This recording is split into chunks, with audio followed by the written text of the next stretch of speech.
just to plan out your project. This is my actual floor plan. Yes, it does say hot tub up on the deck there, and then you go around the front. This is my entry. You can see where my windows are. That big brown thing in there is my couch or my sofa. I'm keeping that. This little red thing there is my stove, my wood stove. You can see the stairs up to the loft. There's a line you see in the center there coming from the front door that says, what do you call it, the line of loft above. Again, it differentiates the fact that the ceiling splits at that point. This is my bathroom. You can see how I've laid it out. This is my kitchen, kind of my little galley kitchen I created. Outside there's a little bench on the deck that holds propane tanks. That's actually an idea I got from another YouTuber, and I have to go and send him a little thank you, say, hey, I used the idea. I was going to do it after I actually started building the thing, and if I used the idea, I think it's the right thing to do to honor people who point your way, because we all learn from each other, and I think it's that feedback is encouraging.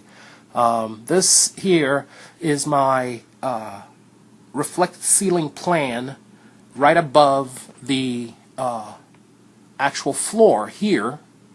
This is my reflected ceiling plan showing where I'm going to bring my overhead beams across that traverse from the front wall to the back wall to carry my loft above. And the way I've designed it, and I'll show you something next that'll kind of, this gray shadow you see on the lower end, that's the shadow of the deck above extending out because I have solar panels on it. So I always want to keep that as a reference point in terms of plane that's let's just call it 9 feet above my head or 10 feet above my head. I always want to be aware it's there. It's sort of my, what I call my horizontal layering. Ground is one. 10 feet below the ground is another one. 10 feet above my head is another one. And a further 10 feet above that. So I try to imagine structures in those layers and what is happening at each of those layers. Then I try to think about what's the connection point between those layers as I go up through a building. That's how you imagine a building in 3 dimensions. As you walk through it, you imagine what's happening around you. You think about the fact that, okay, there are pipes in these walls and they're carrying this and that, and how is gravity assisting them? Are they safe? Are they not? Where do they come out? Where do they go in? I'm trying not to get too technical, but just to give you an idea of the way to look at a building. That the reason I mention all that is to say the value of having a reflected ceiling plan helps you imagine the layer between your floor and your next level up above here, which you're about to look at, because they must speak to each other or connect. So this is the layer above. So this is the decking that will be above this reflected ceiling plane we just looked at. Each time you can also see that I represent the wood stove coming through the entire structure. So up here you see where my bedroom is going to be in the sleeping area. And then we go across, you see that it's open to below, and the stairwell is in the opposite back corner. You see where my battery bank will be. Sorry about that. And then above my utility area, whoops, I just moved my screen unintentionally. Yikes. Let's see if I can get this up here for you. Okay, there we go. Alright, move it like this instead. So in this corner here is where my water tank's located. Now above is the ceiling plan itself.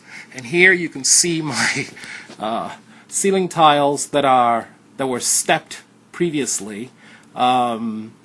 Rainwater collection trays, as I call them. That dashed line you see in the middle there to your screen left is an idea I floated. Should I try to put a sun, light in there and get some sun in my bedroom? But I don't know.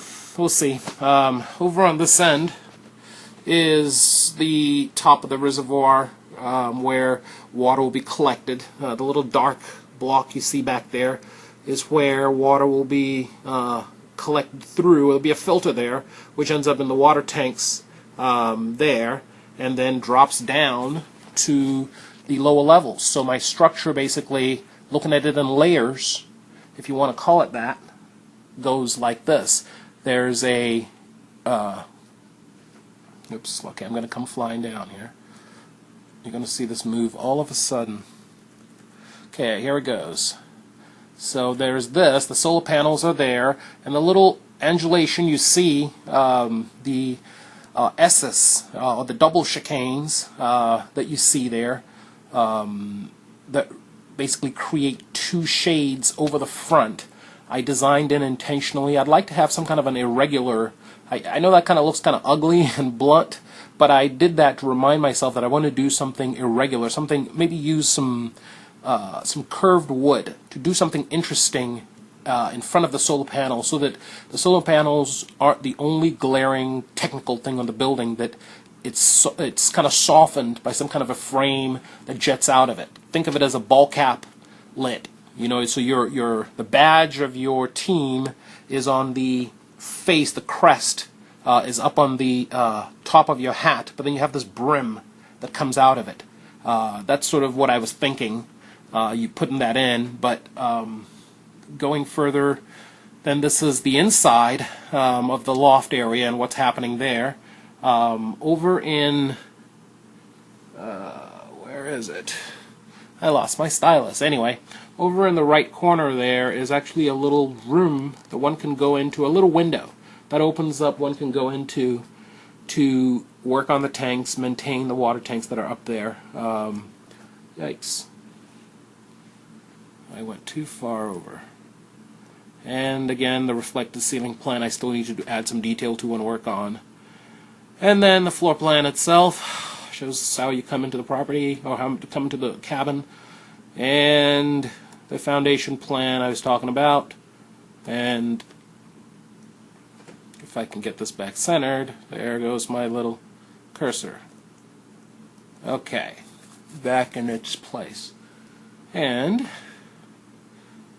this again is one elevation, and this is the second elevation, looking at the front of it, and then this is an interior elevation I just started working on, showing the full height of the structure, looking at it from, say, the fireplace, looking out the front door. So you can see on the right side what would be the kitchen. You see some cabinets on the wall. That is going away, and the reason is that I decided to put another big window on that side, as you see, similar to the one that's on the right side of your screen.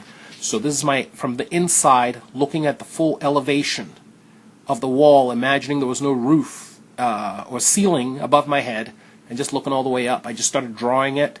I haven't gotten anywhere yet. I haven't colored anything. I'm just getting the broad strokes in. And then what you see above here, oh, enough of that. Let me do this the old-fashioned way.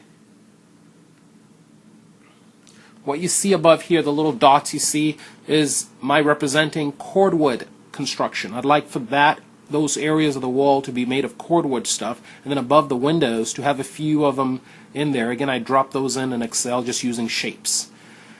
Just to show you just a little idea of some planning you can do beforehand. If you don't have artistic ability, don't worry about it. I draw like a penguin, you know, and that's kind of being kind, but anyway. I think my cat here draws better than me. Hey, Thad. Thad? Look at you. I'm just kidding, buddy. Go back to grooming.